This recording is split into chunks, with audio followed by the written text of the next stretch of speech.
ये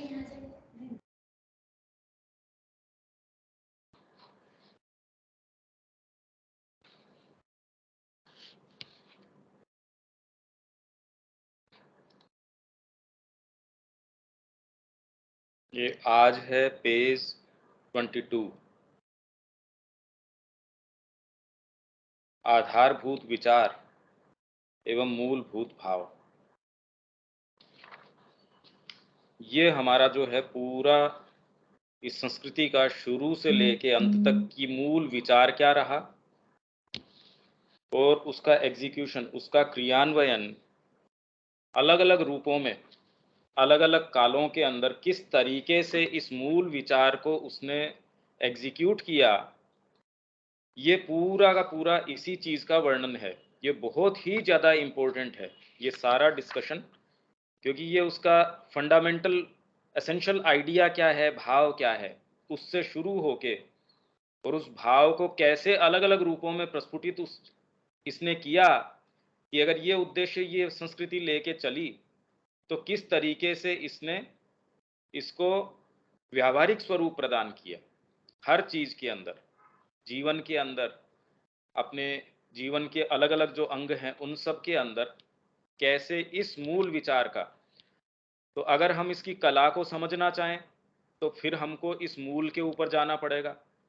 उसकी पॉलिटी को समझना चाहें तो फिर हमको इसके मूल के ऊपर की उसका आधारभूत विचार, मतलब कोई भी चीज़ हम इस संस्कृति की समझना चाहेंगे वो इसी की लाइट में हम समझ सकते हैं। उसके कोई भी हम साहित्य को समझना चाहें, उसके कोई भी चीज़ को, जिन भी चीज़ों को हम समझना चाहें वो इसी लाइट में समझ सकेंगे। तो इसको हम शुरू कर देते हैं। आधारभूत विचार एवं मूलभूत भाव।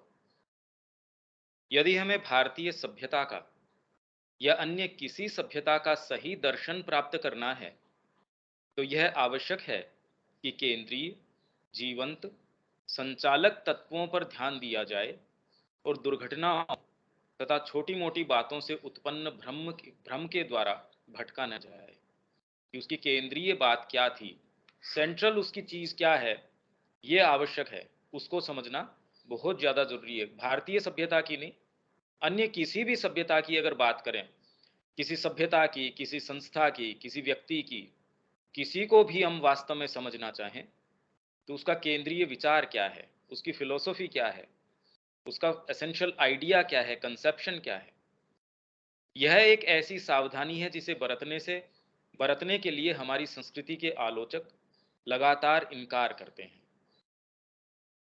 इस सावधानी को, और उसकी भी समस्या है, कुछ तो ये है कि जानबूझ के वो इनकार करते हैं, और कुछ अगर सहानुभूतिपूर्ण भी हो, सिंपैथेटिक भी हो इस कल्चर से, तो भी क्योंकि उनका कंसेप्शन इतना लिमिटेड है तो वो क्या करेंगे, किसी सभ्यता, किसी संस्कृति को सर्वप्रथम उसके प्रवर्तक, सहायक, चिरस्थायी केंद्रीय उद्देश्यों, उसके स्थिर सिद्धांतों के मर्म में देखना होगा। मतलब उसके स्थायी सिद्धांत क्या हैं, उनका मर्म, उसके कोर के अंदर उसमें झांक के देखना पड़ेगा। तो अगर हम किसी व्रत का, त्योहार का, वर्ण व्यवस्था का, यहाँ की राजनीति का, अर्थशास्त्र का, या जो भी चीज़ें यहाँ हुई हैं जो भारतीयता के उसमें स्ट्रक्चर के अंदर आती हैं, उनके मूल में देखने के लिए हमको हमेशा ही रेफर करना पड़ेगा कि उसके मूल सिद्धांत क्या हैं, उसके प्रवर्तक, मतलब ओरिजिनेटिंग, जहाँ से कोई चीज़ ओरिजिनेट करती है। भाई हमने कोई अभियान चलाया पर उसके मूल में क्या है, बाहरी व्यक्ति को तो पता नहीं हम क्या कर रहे हैं। जयपुर केंद्र ने कोई प्रोग्राम आयोजित किया, उसका मूल क्या है, भाई मां श्री अरविंद का विजन है। सामान्य व्यक्ति को तो वो सामान्य एक्टिविटी महसूस हो सकती है, प्रतीत हो सकती है, पर हमारा उद्देश्य ये होता है कि माँ ने ये चीज़ कही है, तो हमारा गाइडिंग प्रिंसिपल, हमारा ओरिजिनेटिंग जो विचार है वो माँ श्री अरविंद का विजन हो गया। अन्यथा संभवतः हम इन आलोचकों की भांति अपने आप को एक सूत्र रहित भूलैया में पाएंगे और मिथ्या एवं अधूरे निष्कर्षों के बीच ठोकर खाते रहेंगे और विषय के यथार्थ सत्य से सर्वथा वंचित रह जाएंगे। ये एक बहुत बड़ी समस्या है। भाई आज अगर हमसे कहा जाए कि मूल क्या है इस संस्कृति का, तो अगर बाहरी रूपों से और रूपों के पीछे कौन सा सूत्र जो है वो रन कर रहा है, अगर वो हम नहीं जाने, तो एक सूत्र रहित भूल भुलैया है ये।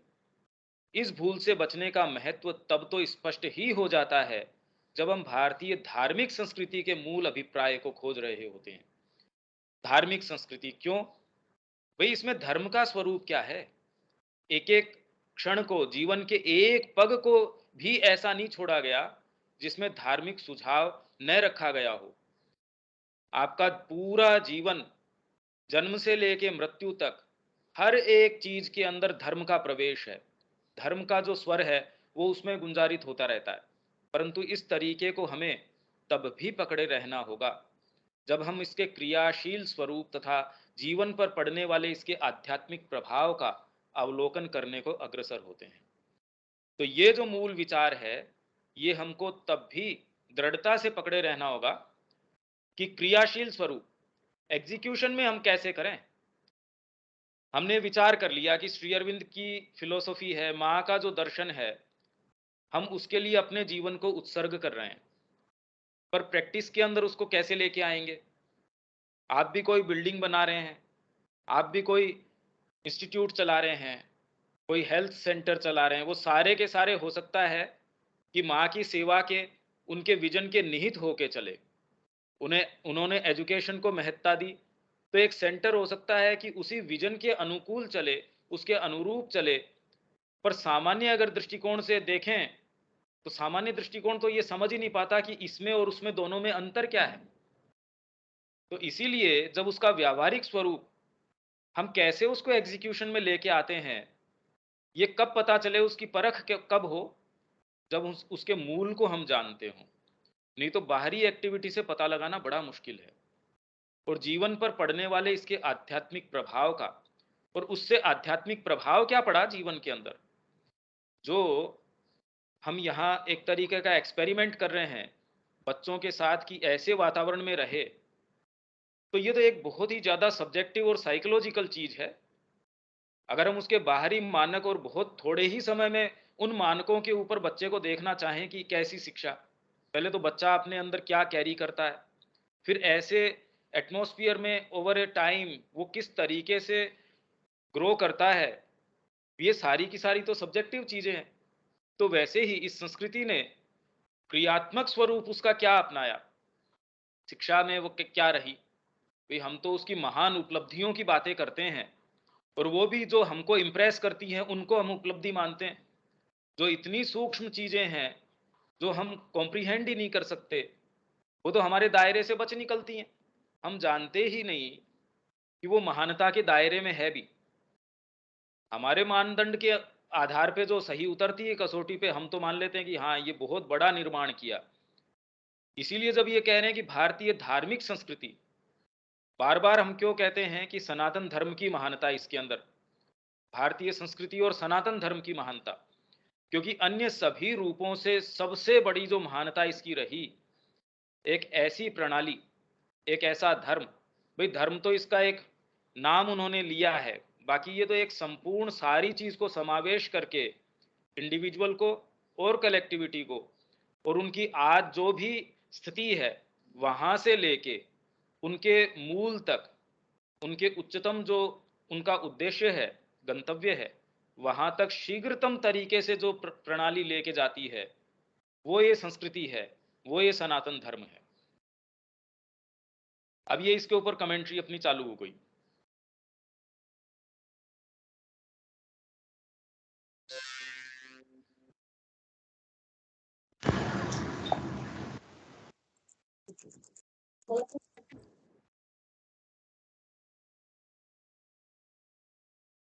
ये पेज है 22। नहीं, लिंक लिंक राजस्थान वाला में से ज्वाइन होगा कि? नहीं, आप ऑलरेडी ज्वाइंड हैं। अच्छा ठीक है, तब ठीक है भैया, आप बोलिए।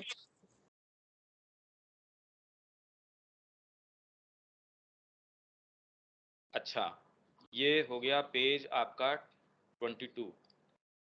यदि हम किसी व्यक्ति के क्रियाकलाप का आकलन करना चाहें, वही बात जो अभी हम कर रहे थे, तो इसके लिए आवश्यक है कि पहले हम उसके उस उद्देश्य का पता लगाएं जिसे संसिद्ध करने का वह प्रयास कर रहा है।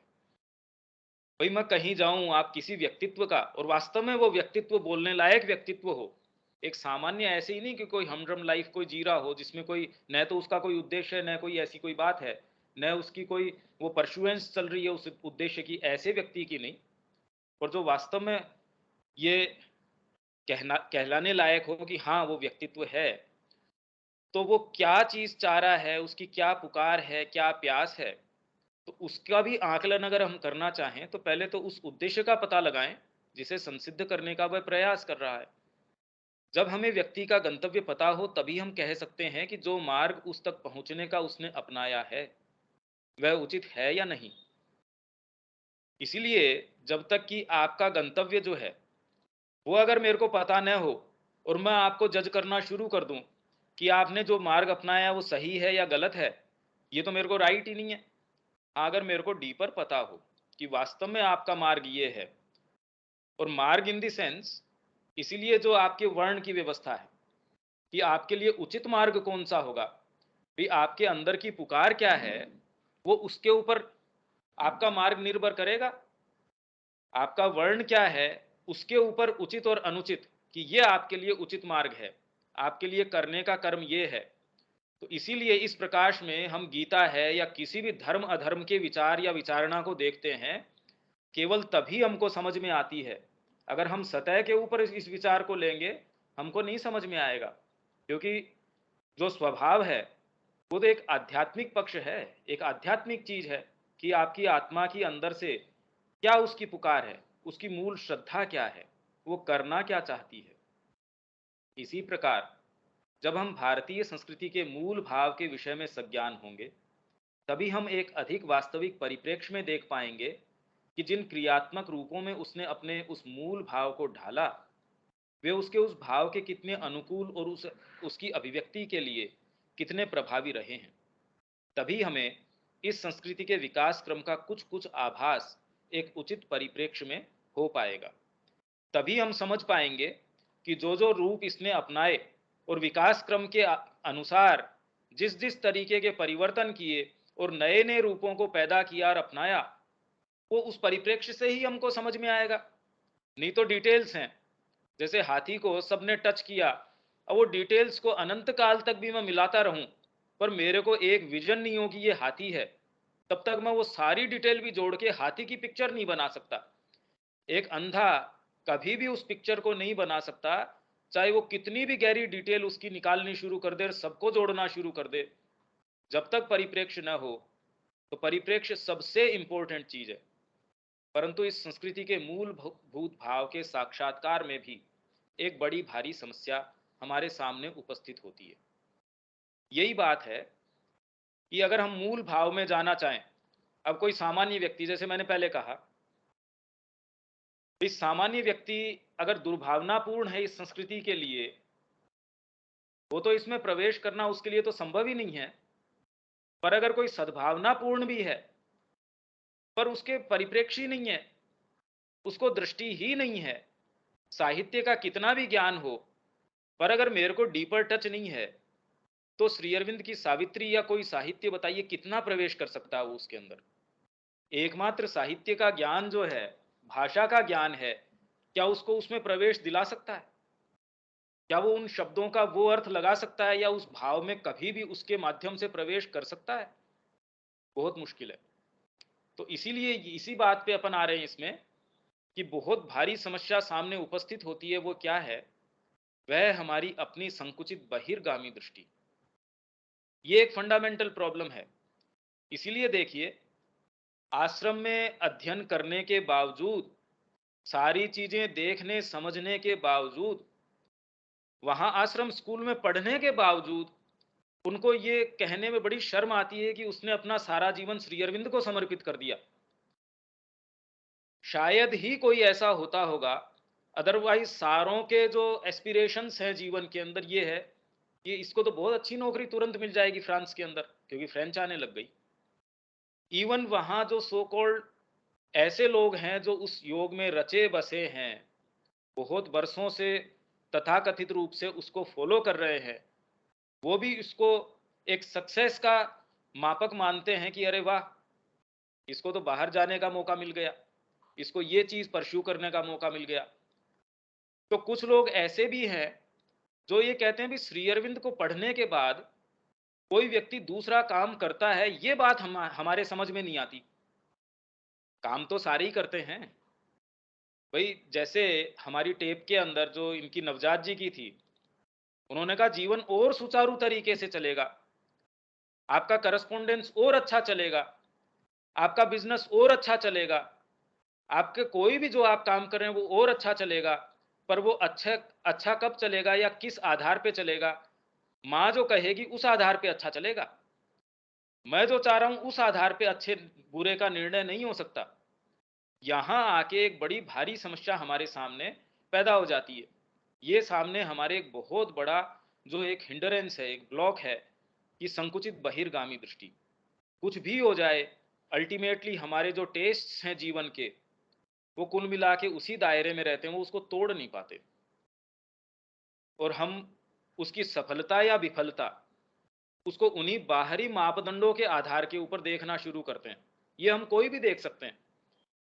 तो हमारी जो संकुचित बहिर्गामी दृष्टि है, जो चीजों की सतह को ही देखने की अभ्यस्त है, और अपने अहम में डूबे रहने पर हमें अपनी इस संकीर्णता, सीमितता और क्षुद्रता का कोई एहसास ही नहीं होता।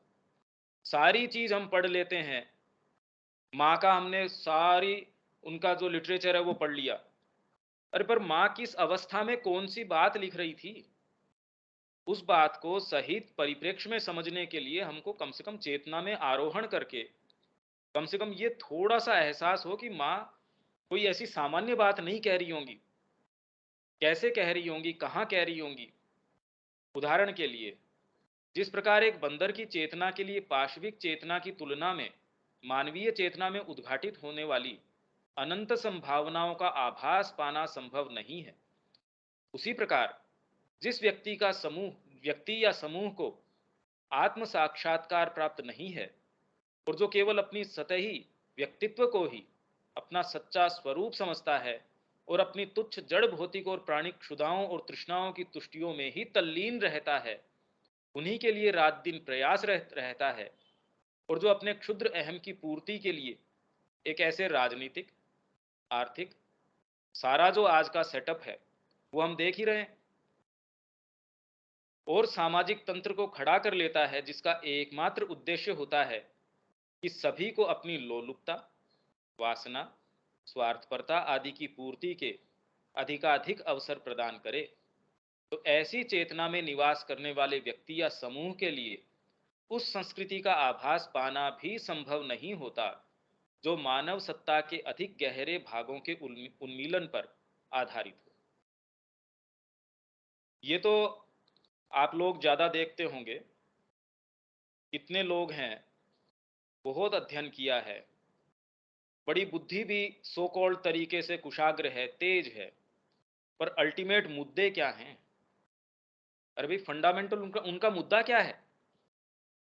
कुल मिला के वो सारी चीजें जो हम ऊपर ये जो वर्णन भी आया है, सारा प्रयास एकमात्र अनन्य रूप से, कोई दूसरी चीज की गुंजाइश नहीं और कोई संभावना भी नहीं। कभी वो ये सोचने को तैयार नहीं कि कोई दूसरी चीज भी हो सकती है। इतना उनको उसके ऊपर पूरा विश्वास है। और यूं कहने को बड़ा वो सारा लिटरेचर पढ़ते हैं, रामकृष्ण जी का, विवेकानंद जी का, जो भी आध्यात्मिक साहित्य है, और कहने को कहते हैं भी, और बहुत अच्छी वाक्पटुता है, खूब अच्छी दलीलें देंगे, जीवन में एक पांव वो आगे नहीं चल सकते, ये मेन बात है। उनका ढर्रा उससे एक कदम उससे आगे नहीं चलता। तो ऐसी चेतना के लिए कभी भी समझ पाना यह संभव ही नहीं है कि दीक्षित क्या होता है, ये संस्कृति किस आधार पे किस तरीके से काम कर रही थी, एक चीज वो कभी भी नहीं समझ सकते। वो बहुत अच्छा व्याख्यान दे देंगे वर्ण व्यवस्था के ऊपर, ऐसा कि सामने वाले को बड़ा विश्वास पैदा हो जाए। तो आप ये सोचिए कि इतने वर्षों के अंदर वेद के ऊपर जो टीकाएं लिखी गई है, ऐसे ऐसे लोगों के द्वारा जो जो कोई आडंबर में नहीं है, जो वास्तव में उसके अंदर जाना चाह रहे हैं। और फिर भी श्री अरविंद जो कह रहे हैं, उससे कोई साम्य नहीं किसी दूसरी चीज का। इससे हमको समझना चाहिए कि ये चीज कितनी ज्यादा गंभीर है, कितनी ज्यादा मुश्किल है। चेतना के आमूल परिवर्तन के बिना हम इसके अंदर झांक के नहीं देख सकते, एकमात्र इसके वर्णन से हम नहीं देख सकते। और ये हम अपने जीवन से देख सकते हैं, उसको तोल के कि हमारे टेस्ट एंड प्रेफरेंसेस, क्या उसमें कोई फर्क आया है? क्या वास्तव में हम अनन्य रूप से बाकी सारी चीजों को दांव पे लगाने के लिए तैयार हैं, जो एकमात्र काम है उसको करने के लिए? क्या उसकी वेदी पे हम उसको न्योछावर करने के लिए तैयार हैं? फिर वो आपके जीवन को रीअरेंज करेगा, वो तय करेगा आपको व्यापार करना है या क्या करना है। आपका जीवन के अंदर लाइन ऑफ एडवांस क्या होगा, उसके आधार पे वो सुचारू चलेगा। पर मैं ये कहूँ नहीं, गेम माँ चाहती है कि मेरे को फुटबॉल खेलना चाहिए, मैं कह रहा हूँ नहीं फुटबॉल नहीं खेलूंगा, मैं तो दूसरा गेम खेलूंगा और वो बड़ी तरीके से खेलूंगा, तो ये योग नहीं हो सकता। वो तो जैसा माँ कहें कि भी इस दायरे के अंदर करना है। तो जब ये भाव हो, तब हमको धीरे धीरे समझ में आता है कि इसको विकास करने का, और हर व्यक्ति को ये चीज मिल पाए, व्यक्ति को और समाज को, पूरी कलेक्टिविटी को ये चीज मिल पाए, और कैसे अपनी इस आंतरिक प्यास को, उसका जो आंतरिक ये गंतव्य है, उसमें जीवन भी शामिल है, उसमें बाहरी पेशा भी शामिल है, पर पेशा अपने लिए नहीं, इसीलिए उसके अंदर ग्रेडेशंस हैं। नहीं तो ग्रेडेशन का कोई मतलब ही नहीं है। नहीं तो क्या मतलब हुआ, चार वर्ण का, चार आश्रम का, ये ग्रेडेशन का तो मतलब ही नहीं है। पायदान तो आप तब बनाते हैं जब आपको ऊपर कहीं आरोहण करना हो, नहीं तो पायदान का क्या मतलब है। और किसी दूसरी संस्कृति में तो इसका कोई कोई आभास ही नहीं है कि ऐसी कोई चीज भी हो सकती है। इसी कारण भारतीय संस्कृति की समालोचना में आलोचक अपने आप को व्रतों, त्योहारों, रीति रिवाजों, अनुष्ठानों, आचार नीतियों, विभिन्न धर्मों, धर्म मतलब ये क्षत्रिय का धर्म है, ये इसका धर्म है, पानी का ये गुण धर्म है, इसके साथ इस तरीके का व्यवहार करना चाहिए, ये ऐसे धर्म, ये नहीं कि और धर्म आदि की एक ऐसी भूल भुलैया में जकड़ा पाते हैं जिसका कि उन्हें कोई भी सूत्र प्राप्त नहीं होता। एक सामान्य सतही चेतना में निवास करने वाले व्यक्ति के लिए एक तपस्या में जीवन से मिलने वाले आनंद का आभास प्राप्त कर पाना संभव नहीं होता, क्योंकि वह तो सुख भोग में लिप्त व्यक्ति के लिए सर्वथा अप्राप्य चेतना है। कि उस चेतना में क्या आनंद मिल सकता है, आप कल्पना भी नहीं कर सकते। साइकोलॉजिकली हम कहते हैं कि भाई एक एक मनोविज्ञान तो एक मनुष्य को मिला होता है, इसलिए वो कहते हैं मेरे को आनंद आया, माँ की इस चीज में आनंद आया। पर क्या जीवन का चौखटा उससे बदलता है? जो कल ही मैं पढ़ रहा था, उसके अंदर वो एक जैसे गोली के ऊपर चाशनी लपेटना है, कोई दूसरी चीज है, उसमें किसी दूसरी चीज का रंग चढ़ा देना है। तो वैसे ही कोई दूसरी चीज का, कोई किसी इष्ट का रंग चढ़ाता है, कोई किसका रंग चढ़ाता है, हम ये नाम ले लेते हैं। पर अनन्यता है या नहीं है, तो ये तो हमको अपने अपने को खुद अपने आप में देखना होगा। दूसरे, ये इतना बड़ा अंतर है, ये देखिए वेद के ऊपर, जैसा कि श्री अरविंद कह रहे हैं, वो पूरा उसमें बता रहे हैं कि वैदिक जो उसका आशय है, उसका गंभीर अर्थ है, श्री अरविंद ने उसको साइकोलॉजिकल टर्म्स पे लिया, जबकि सायण ने उसको पूरा रिचुअलिस्टिक बना दिया। देखिए कितने जो प्रकांड पंडित भी रहे हैं, जो सद्भावनापूर्ण है, और वो ये कह रहे हैं कि वेद सबसे ऊंची चीज है, और फिर भी उन्होंने कोशिश करके उसको अध्यात्म भावापन्न नहीं बनाया, उसको क्या बना दिया, अनुष्ठानात्मक बना दिया। हर चीज के अंदर वो उसको बाहरी तरीके से देख रहे हैं। अगर ऐसे लोग इस तरीके से देख रहे हैं, तो बताइए सामान्य व्यक्ति तो कैसे नहीं इससे बरगला जाएगा, कैसे नहीं वो इस भूल भुलैया में अटक जाएगा। कि जीवन के अंदर अगर मेरे फंडामेंटल्स में ही परिवर्तन नहीं आया, तो मेरे को कैसे पता चलेगा कि माँ क्या कह रही है और उस बात का अर्थ क्या है, उसका सच्चा अर्थ या सच्ची उसकी बात क्या है, ये कभी भी, ये एक असंभव चीज है, ये पता नहीं लग सकती। और इसी चेतना भेद के कारण उसमें तपस्या में जीवन का वर्णन केवल जीवन की दरिद्रता के रूप में। तो ऐसा व्यक्ति जिसने चेतना का ये आनंद नहीं देखा हो, तो वो इसको किस रूप में वर्णन करेगा? जीवन की दरिद्रता के रूप में, प्राणिक ऊर्जा के ह्रास के रूप में करने की प्रवृत्ति होगी उसमें, कि हर चीज माँ को पूछ लेते हैं। अरे भाई, आप में खुद में सोचने की अकल है या नहीं है? आपने अपनी सारी खुद की वाइटलिटी है वो सौंप दी, गुरु जैसा कहेंगे। आप खुद भी एग्जिस्ट, आप तो खुद एग्जिस्ट ही नहीं करते। बताइए कैसी संस्कृति है? जो अच्छी चीज किसको मानती है? जिसने अपनी निज इच्छा है उसको पूरा होम कर दिया, और पूरी संस्कृति कहती है हाँ यही करने लायक है। गुरु अगर दिन को रात कह रहे हैं तो रात है भाई, और रात को दिन कह रहे हैं तो दिन है। मतलब वो जो कह रहे हैं, वो जो गुरु वाक्य है वो ही एकमात्र सर्वोपरि है, और पूरी संस्कृति इस पागलपन के ऊपर चल रही है।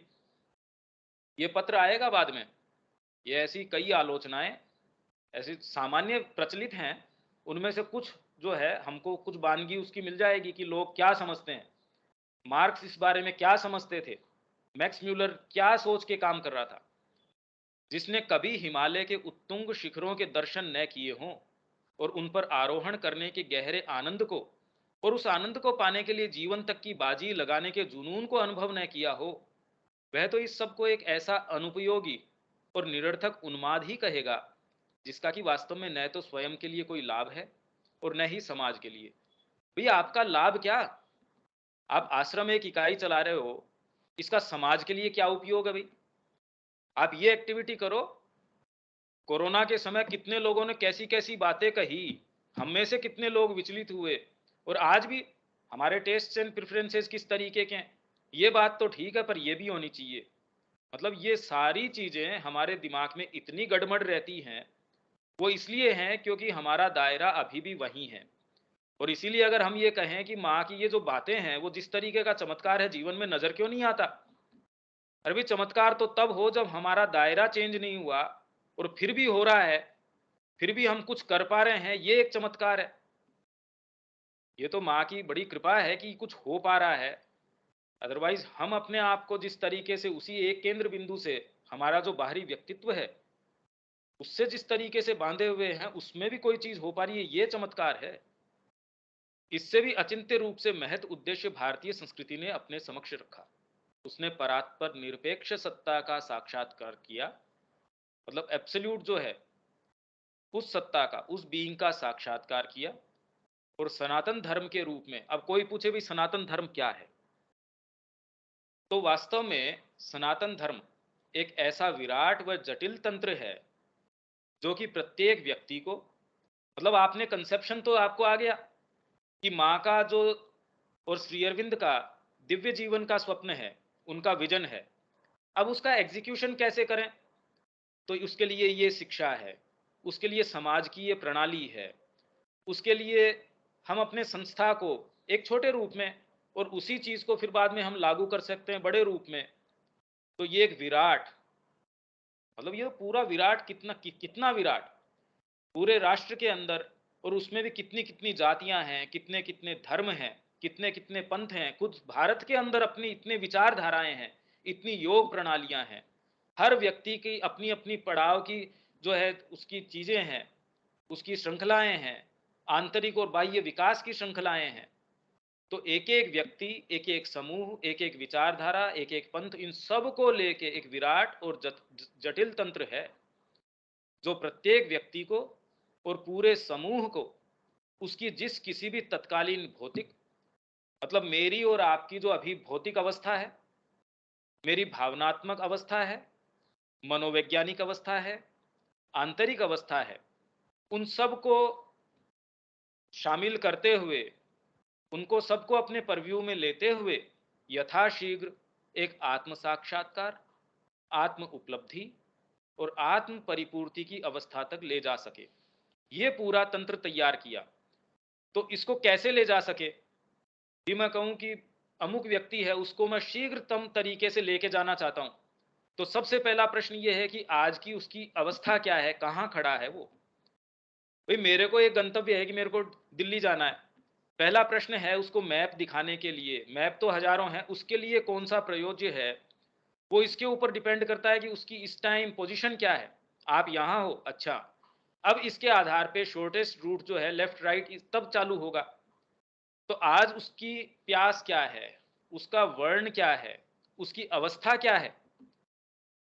इसीलिए वर्ण, फिर आश्रम, पुरुषार्थ, ये तीनों के चार चार विभाग, उसके बाद में सात्विक है, राजसिक है या तामसिक है, और फिर बाद के अंदर वो उसका देश, काल और पात्र। भाई सारी चीजें भी हैं।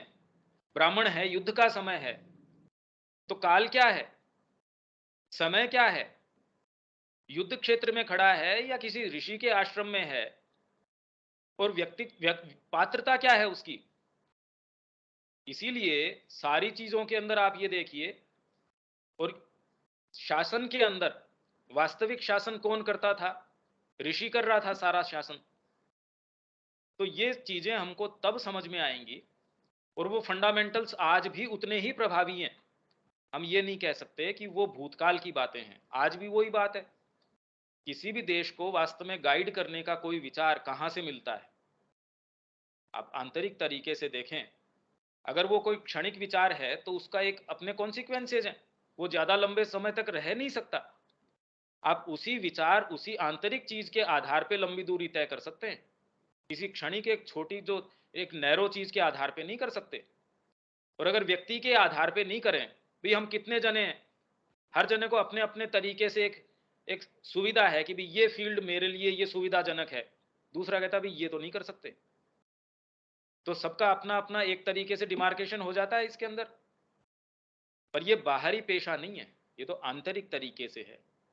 हम प्राय ही देखते हैं कि यदि किसी व्यक्ति में आत्म साक्षात्कार की अभीप्सा हो, अगर ये अभीप्सा हो, जो कि कोई सामान्य बात नहीं है, तब भी अगर ऐसे व्यक्ति को भी ले लिया जाए जिसमें ये एस्पिरेशन हो आत्म साक्षात्कार की, तो भी अपने आप में ये तो एक्सेप्शनल बात है कि आत्म साक्षात्कार की सच्ची अभीप्सा हो। अगर हो, ये मान लिया, तब भी वास्तव में जीवन में उसे सच्चे रूप में चरितार्थ कर पाना और सही मायनों में जीवन को उसके अनुरूप ढाल देना उसके लिए सहज नहीं होता। कितने जने हम में से एस्पिरेशन, सारों में एस्पिरेशन है, भाई हम में से एक ऐसा नहीं है जो किसी न किसी हिस्से में एस्पिरेशन कैरी नहीं करता होगा। पर वास्तव में हम में से कोई ऐसा थोड़ा भी कॉन्शियस है, वो इस चीज से कहीं ना कहीं कोई अपने डीपर मोमेंट्स में जरूर उसके अंदर ये होता है, क्योंकि कर नहीं पा रहे। वास्तव में जो हमारी एस्पिरेशन है वो हम उसको एग्जीक्यूशन में पूरा ला नहीं पा रहे। पूरा क्या, भाई दिन बीत जाता है, करने लायक काम कर ही नहीं पा रहे। तो एक व्यक्ति के लिए भी अगर उसमें यह अभीप्सा हो, तो भी उसके अनुरूप जीवन को ढाल देना उसके लिए सहज नहीं होता, क्योंकि क्रम विकास से जिस प्रकार की बाह्य प्रकृति उसे मिली होती है, जिस तरीके का फ्रेमवर्क हमें हमें मिला है, सेंसेस का, हमारी साइकोलॉजी का, तो हम चाहते हुए भी, कितना हम चाहते हैं कि वास्तव में ध्यान एकाग्र करें माँ की वाणी के ऊपर, वो हमको क्या देती है प्रेरणा, उसको हम एग्जीक्यूट करने की कोशिश करें। ये सारा प्रयास हम इसी चीज का कर रहे हैं, और फिर भी जीवन जो है इतने प्रयास के बाद भी एकदम यंत्रवत चलता रहता है, वो मानता ही नहीं। उसका रुझान एकमात्र अहम परक और निम्न तुष्टियों की तरफ ही होता है। कितना भी हम चाहें, बड़ा मुश्किल है। ये तो उसको महसूस होता है जिसने सिंसियरली इसकी कोशिश करी है, या जो कर रहा है वो ये जानता है कि बड़ा मुश्किल है, बहुत मुश्किल है। और चूंकि आत्मोत्कर्ष मतलब सब्लिमेशन, खुद को उत्कर्ष करना, कि यह यात्रा बाह्य की अपेक्षा आंतरिक और मनोवैज्ञानिक अधिक होती है। ये तो आंतरिक सब्जेक्टिव यात्रा है, इसलिए यह मार्ग बड़े ही भारी धोखों और जाल घातों से भरा होता है। ऐसे क्षण, भाई सारे जितने भी पत्र हैं उनमें ज्यादा तादाद में आप ये ही पत्र देख सकते हो, आप श्री अरविंद के और माँ के, और उन पत्रों से ये पता चलता है कि कैसे ये जाल घात से भरा हुआ है। भाई कोई व्यक्ति आके श्री अरविंद को ये पत्र लिख रहा है कि आपने मेरे को दर्शन दे के ये कहा कि अब तेरी बहुत बड़ी परीक्षा ये है कि मैं तेरे को सामने से कोई आदेश दूं, उसका पालन नहीं करना, ये तेरी निष्ठा का परिचायक होगा कि अंदर से जो तेरी वाणी है तू उसके लिए ईमानदार रह पाया, वफादार रह पाया या नहीं। ये बात वो श्री अरविंद को कह पा रहा है जब श्री अरविंद वहां साक्षात मौजूद हैं, तब वो कह रहा आपने मेरे को भीतर से ये आदेश दिया है कि आप स्टिक आउट कर पाते हो या नहीं कर पाते आंतरिक वाणी के लिए। अब बताओ श्री अरविंद किस भाषा में उसको कहें कि ये धोखा है। जब गुरु साक्षात आपको कोई चीज कह रहे हो, मतलब इतनी इतनी चीजें हैं, इतने इतने पत्र हैं जिसकी कोई सीमा नहीं है। पर वो पत्र भी वास्तव में देखिए तभी समझ में आते हैं जब हम वास्तव में उस मार्ग में होते हैं, क्योंकि वो कोई ऐसे व्यक्तियों के नहीं थे जो हर कोई व्यक्ति थे। एक बात, पर ये इससे ये भी पता चलता है हमको कि अनन्य तरीके से सिंसियरली अगर मार्ग में जाते हैं तो ये चीजें वास्तव में निकल के आती हैं। आज तो हमको इसका एहसास तक भी नहीं है कि समस्याएं क्या हैं, वास्तविक समस्याएं हमारे जीवन की, मनोविज्ञान की आंतरिक क्या हैं। जिनको हम समस्याएं कह रहे हैं वो तो वास्तव में समस्याएं हैं ही नहीं, क्योंकि फिर ऐसी समस्याएं उत्पन्न होती है जिसके अंदर आपके लिए पांव रखने के लिए जगह नहीं है। आपको इसीलिए मां श्री अरविंद कह रहे हैं एकमात्र श्रद्धा के आधार पे खड़े होने की आवश्यकता होती है।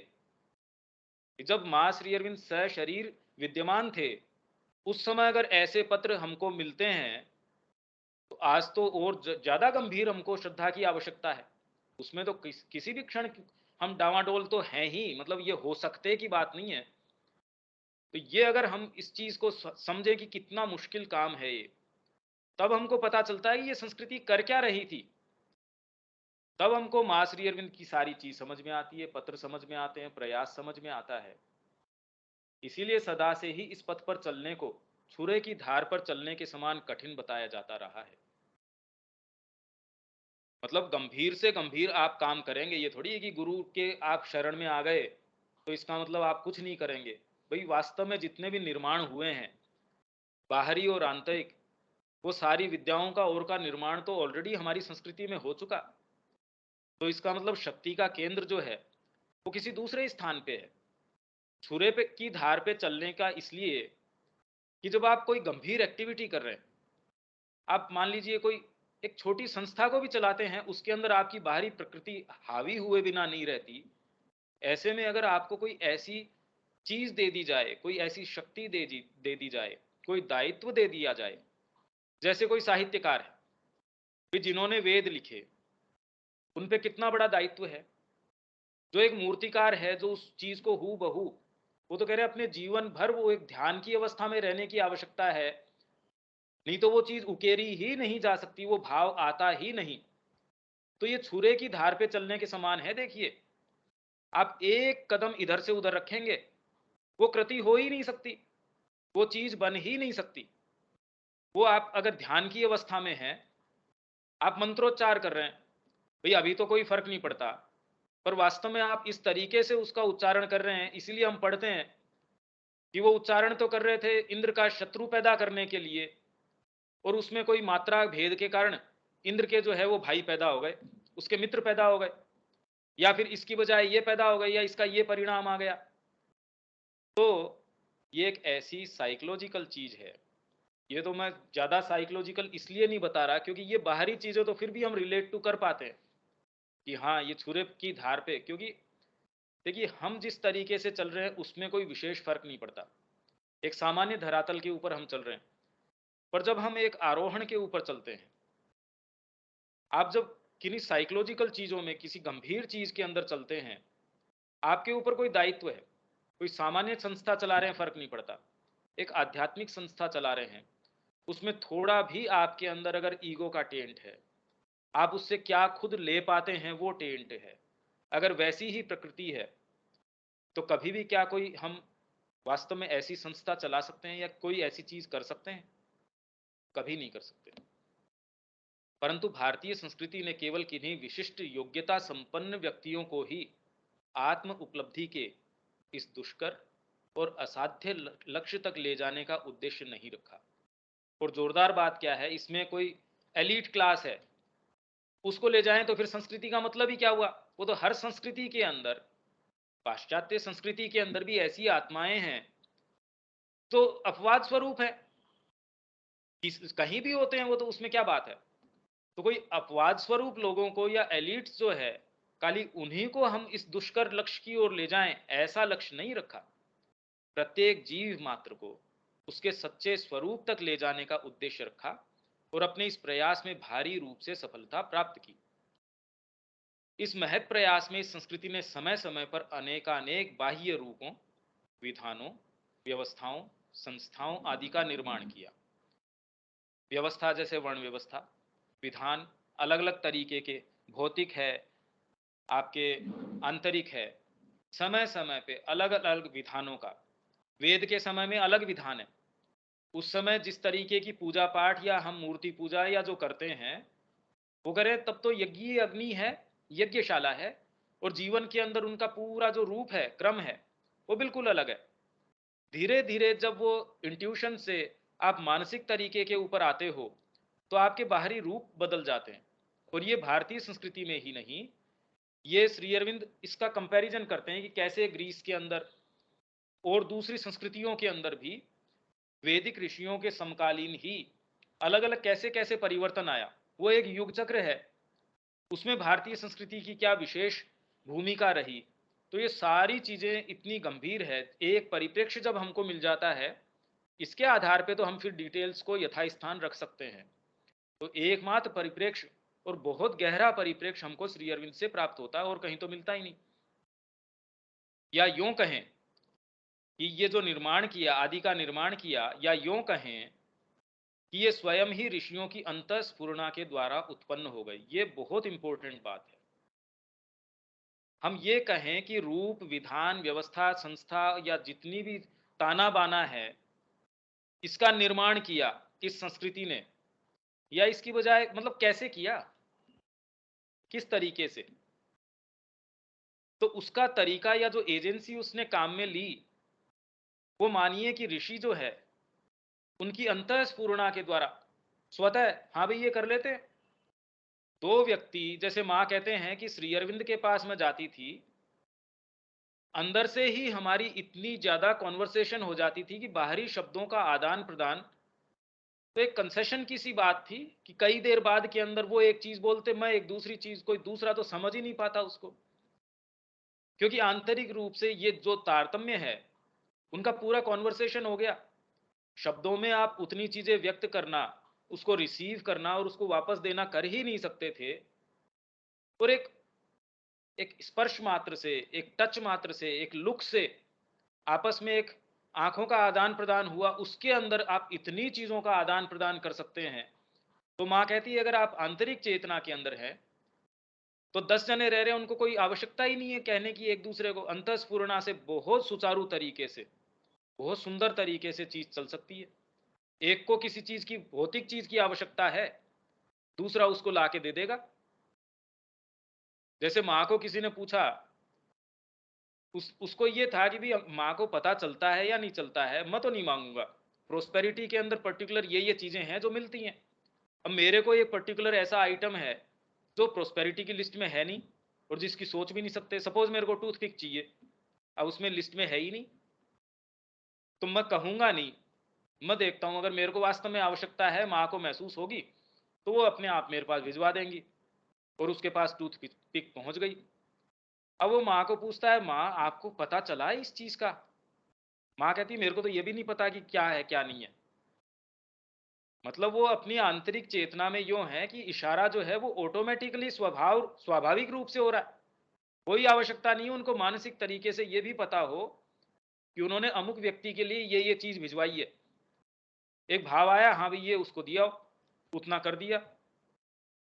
तो इस तरीके से जब हम अंतःस्फुरणा की चेतना में होंगे, उसके द्वारा जो रूप पैदा होते हैं, और इसी तरीके से नहीं तो बताइए कि कभी भी हम एग्जीक्यूट कर सकते हैं क्या?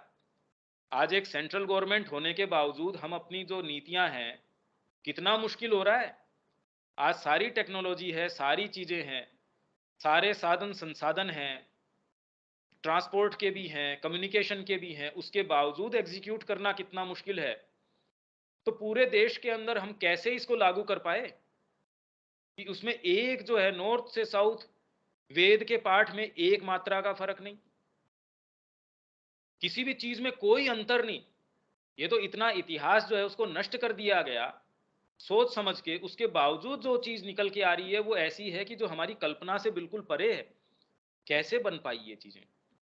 क्योंकि हम बाहरी मापदंड या बाहरी साधनों के आधार पे सोचते हैं ऐसा हुआ होगा, पर ऐसे भौतिक निर्माण हैं जो इवन बाहरी साधनों के आधार पे भी नहीं बन सकते, उसकी भी हम सोच नहीं सकते कि ये हुआ कैसे। एकमात्र मैन पावर के आधार पे ये भौतिक चीजों का निर्माण कैसे हो पाया, आंतरिक तो छोड़िए।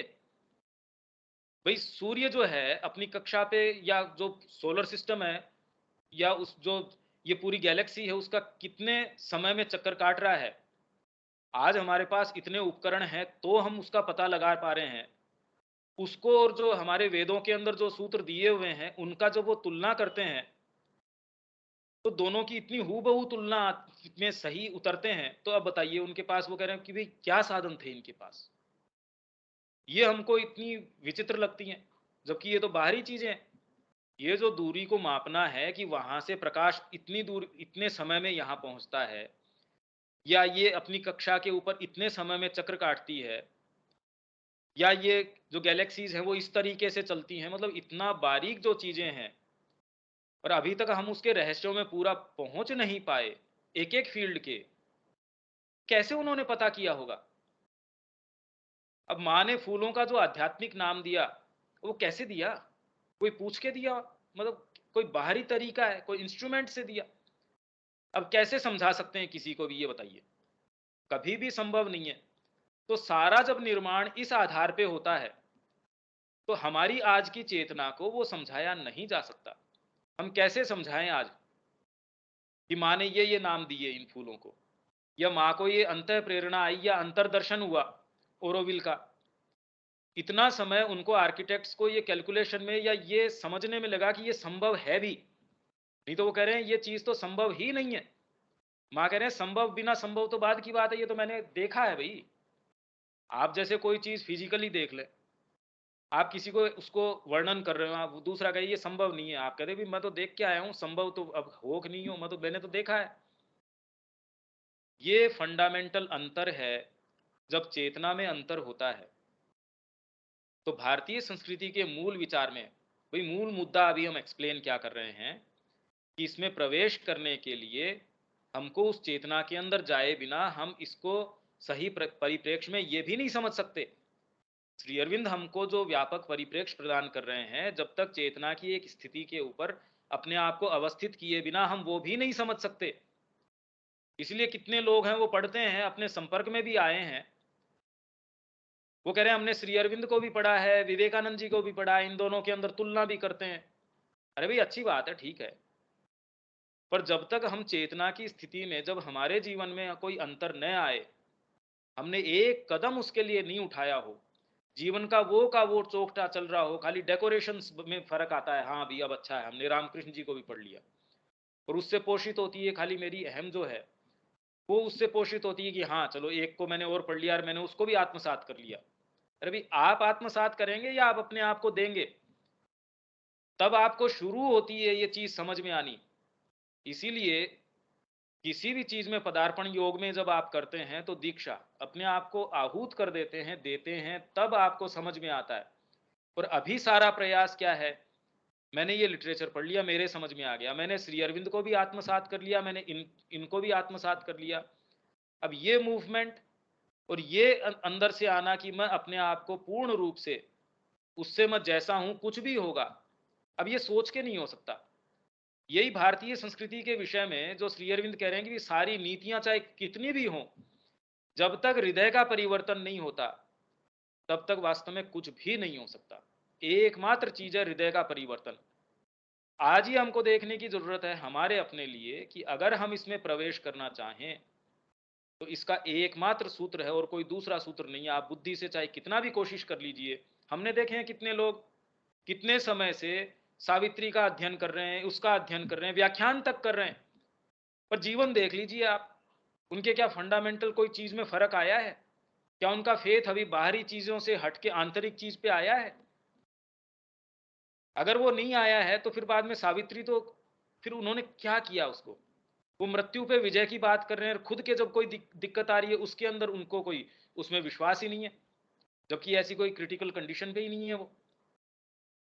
तो ये कितना स्पष्ट हो जाता है कि वास्तव में हम उसमें प्रवेश, उसके भाव में क्या एक बूंद भी हम गए हैं? या वो एक बूंद भी हमारे अंदर गई है या नहीं गई है। परंतु इन सब ब्योरों को हम केवल उनके बाह्य रूपों के आधार पर ही नहीं समझ सकते। संस्कृति के मूल उद्देश्य के प्रकाश में ही इन सबको सही परिप्रेक्ष्य में समझा जा सकता है। भ्रांतियों का कारण भी यही है कि मूल भाव और उद्देश्य को और उसका संपादन करने के लिए जिस अनुशासन, जिन मंत्रों, विधानों, तंत्रों की आवश्यकता होती है, उसे समझे बिना ही आलोचक बाहरी ब्योरों की समालोचना करने का प्रयास करता है। भी हम में से हर एक जना माँ के पास गया, सपोज सबकी एस्पिरेशन खरी है, पर माँ हर जने को उसके तरीके से कि नहीं तेरी पुकार ये है, तेरे को ये काम करना है। दूसरे व्यक्ति की एक पुकार है। अब जब तक हम उस बाहरी काम के आधार पे सोचें कि देखो इसको तो इतना अच्छा काम मिला है, इसको तो यहाँ का मैनेजिंग ट्रस्टी बना दिया, इसको तो राजा बना दिया, इसको झाड़ू पोछे का काम दिया है, इसको तो इतना विशाल भवन दिया है, इसको ये छोटी सी चीज दी है। तो अगर हम इस ब्योरो की तरीके से देखें, मूल भाव को नहीं समझें, तब तक हम पौंडीचेरी आश्रम को ही और माँ की जो डीलिंग थी, माँ श्री अरविंद को की जो डीलिंग थी, वो ही हम नहीं समझ सकते। तो ये संस्कृति के प्रयास को और जितने विशाल विराट इस तंत्र को जो इसने पैदा किया, हम कभी भी क्या कल्पना भी कर सकते हैं क्या प्रवेश करने की। तो इसलिए अगर कोई व्यक्ति दलीलें देता हो, बहुत अच्छे व्याख्यान करता हो, उसमें कितना उसका महत्व है या नहीं है, वो उसके जीवन से पता चल जाता है। अगर जीवन में उसके जो वैल्यूज हैं वो के वो हैं, तो कितने भी सुंदर वो व्याख्यान वेदों के करता हो सुबह से लेकर रात तक, वो बिल्कुल फ्यूटाइल है, उसके खुद के लिए ही उपयोग के नहीं है, वो सब बिल्कुल बेकार हैं। इसलिए गीता कहती है कि एक बार भी अगर कोई सच्ची ये आप में अभिप्सा आ गई कि माँ मैं आपका हूं, परमात्मा मैं आपका हूं, ये ही एकमात्र कोशिश हम शिक्षा में यहां कर रहे हैं। ये एक चीज अगर आ जाती है तो ये संस्कृति कह रही है कि सारा प्रयास इसी चीज के लिए है, तो गीता कह रही है वो तुरंत ही साधु मानने योग्य है, चाहे वो कैसी भी पाप योनि में पैदा हुआ हो। क्योंकि देखिए आपकी कितना विशाल महत्व इसको दिया जाता रहा है। तो हमको इससे ये पता चलता है कि जीवन में हम जो वैल्यू देते हैं लोगों को, चीजों को, स्थितियों को, जिन भी चीजों को, अगर हम वास्तव में भीतर से देखें तो उसका इवैल्यूएशन वो उस तरीके से बदल जाना चाहिए। वो कितना आंतरिक तरीके से उसमें है, वो उसको वैल्यू प्रदान करता है। माँ के निहित वो कितना दे चुका है अपने आप को, उसकी वैल्यू है। उसके अलावा क्या वैल्यू है? बहुत सुंदर व्याख्यान कर रहा है, पर वो कुल मिला के वो पोषित कर रहा है ईगो को, बताइए क्या काम का है वो। तो एक सच्चा भाव, एक सच्ची चीज, वो ज्यादा इंपॉर्टेंट है। बार बार माँ श्री अरविंद इसके ऊपर स्ट्रेस कर रहा है। परंतु यहाँ यह ध्यान में रखना चाहिए कि स्वयं हमें इस मूल भाव का कुछ कुछ आभास प्राप्त हो सके, उसके लिए भी एक प्रकार के आंतरिक विकास और परिष्करण की आवश्यकता होती है। भाई कला में प्रवेश करना है, हम यहाँ बैठे हैं, सपोज हमको कोई कला का इवेल्युएशन करना है कि जो भारतीय कला थी ये ऐसी थी। जैसे श्री अरविंद ने कितनी कलाकृतियां हैं उनका विवेचन किया है। एक्चुअल में हम अपने डीपर मोमेंट्स में अगर हम कर पाए और जिस कलाकृति का वो वर्णन कर रहे हैं, जैसे बुद्ध की उन्होंने एक पेंटिंग है अजंता की, उसका उन्होंने विवेचन किया है। फिर बाद में एक एक द्वारपाल है जो पत्थर के ऊपर बना हुआ है एक केव के अंदर। उस द्वारपाल की घुसते टाइम, अब वो हर जना घुसता होगा, किसी ने कभी उसके ऊपर ध्यान ही नहीं दिया होगा कि जब उसके अंदर आप गुफा में प्रवेश करते हैं उस टाइम ये द्वारपाल की उकरी हुई है, आदि है। अब उसको श्री अरविंद ने जो भाव का जो वर्णन किया है इतना सुंदर है।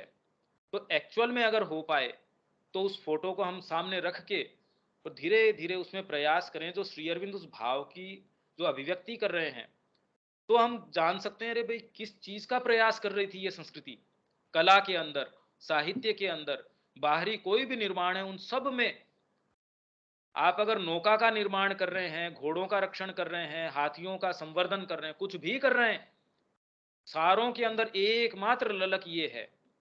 इसीलिए तो आनंद है उसके अंदर, इसीलिए उसको कोई ऊंच नीच नहीं है। कोई सफाई कर्मचारी है, उसको उसमें कोई ऊंच नीच नहीं है, ऊंच नीच का भाव ही नहीं है, क्योंकि उसको पता है कि परमात्मा के पास जाने का मेरा शीघ्रतम मार्ग ही यही है। तो इसमें ऊंच नीच की बात ही क्या है? जब मेरे को उसमें आनंद आ रहा है। कितने कितने लोग हैं जो आप देखिए, ओरोविल की तो सबको कहानी पता है। कुछ डिग्री टेम्परेचर ज्यादा था पौंडीचेरी से, और अब कुछ डिग्री कम हो गया, बारिश का पैटर्न चेंज हो गया, कितना लश ग्रीन हो गया, 10 लाख पेड़ वहां लगा दिए। कैसे कैसे लोग उनको कहे, अरे देखो तू, तेरे पास तो ये डिग्री थी, तू तो सारे दिन, तेरे पास तो सोने की जगह नहीं। पहले जो मच्छर जितने जिस तरीके से वहां थे और जिस तरीके का वहां था, आप पुरानी फोटो देखिए, कोई पेड़ का नाम निशान नहीं, दूर दूर तक लाल मिट्टी, उसमें कोई चीज ग्रो करना मुश्किल। वो पूरा आनंद में है। कौन सी चीज है जो आपको सस्टेन करती है इस मार्ग पे? जो ऐसी जो चीजें हैं, कैसे कर पाते हैं? सामान्य तरीके से, सामान्य रिसोर्सेज पे कभी नहीं कर सकते।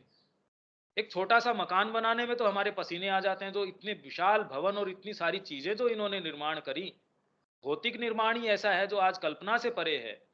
आंतरिक तो आप ये सोचिए, औषधियों का आप एक एक कोई शास्त्र लीजिए, एक एक कोई विज्ञान लीजिए, कैसे प्रवेश किया होगा। इस विष को इस तरीके से हम शोधेंगे, आप परीक्षण करके तो नहीं कर सकते। आप कितनी बार जीभ पे रखेंगे उसको? कभी संभव नहीं है, जब तक आप इंट्यूशन के आधार पे नहीं रहते हो, जब तक आप अपनी आंतरिक चेतना पे निवास नहीं करते हो। ये तो भौतिक चीजें हैं, और जो और ज्यादा गहरी चीजें हैं उसमें तो आप अफोर्ड ही नहीं कर सकते कि आपका लेवल ऑफ कंसंट्रेशन, आपकी जो ध्यानस्थ अवस्था है, उसमें आप थोड़ा भी व्यवधान आने दे सकते हैं। कभी नहीं कर सकते। जब किसी एक विशिष्ट कला में योग्यता प्राप्त करना भी एक उचित मार्गदर्शन के अंतर्गत एक दीर्घ और सुनिर्धारित प्रशिक्षण की मांग करता है, कला की, संगीत की। अब क्लासिकल म्यूजिक है, इंडियन क्लासिकल म्यूजिक है, कोई क्या गा रहा है, उसमें प्रवेश करना कि वास्तव में वो कर क्या रहा है, उसके लिए कितने लंबे एक प्रशिक्षण की आवश्यकता है, उसको समझने के लिए भी, उसमें प्रवेश करने के लिए भी। तब स्पष्ट ही किसी संस्कृति के बहुत गहरे भाव का साक्षात्कार करने की योग्यता तो ऐसे भाव से भावित महानुभावों के सानिध्य में, ऐसे व्यक्तियों के सानिध्य में हो सकती है। बड़ी भारी पूर्व तैयारी, कठोर परिश्रम और अनुशासन के द्वारा ही अर्जित की जा सकती है।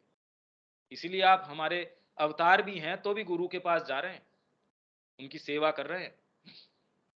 ये नहीं कि ये अवतार है, राम जी अवतार हैं जी, इनको क्या आवश्यकता है ना। कितना गहरा औचित्य होगा इस चीज के लिए, आप ये देखिए। तो यहां तक हमारा, अब फिर बाद में नेक्स्ट ये चीज शुरू हो जाएगी। तो ये एक इसका एक बैकग्राउंड है। हमारा समय भी हो गया, इसमें कोई बात?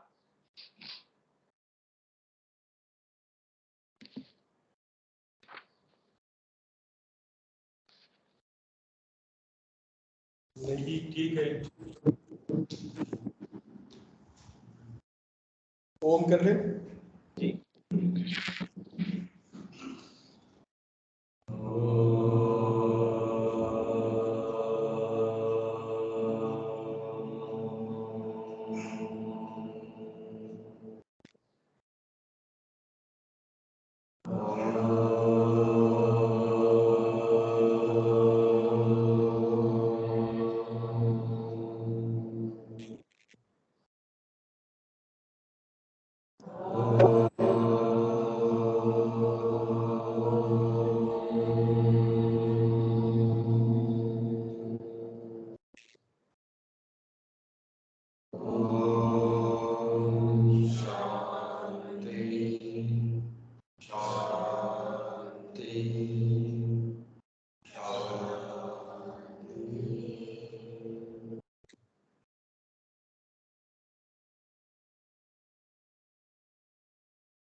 जय श्री मां।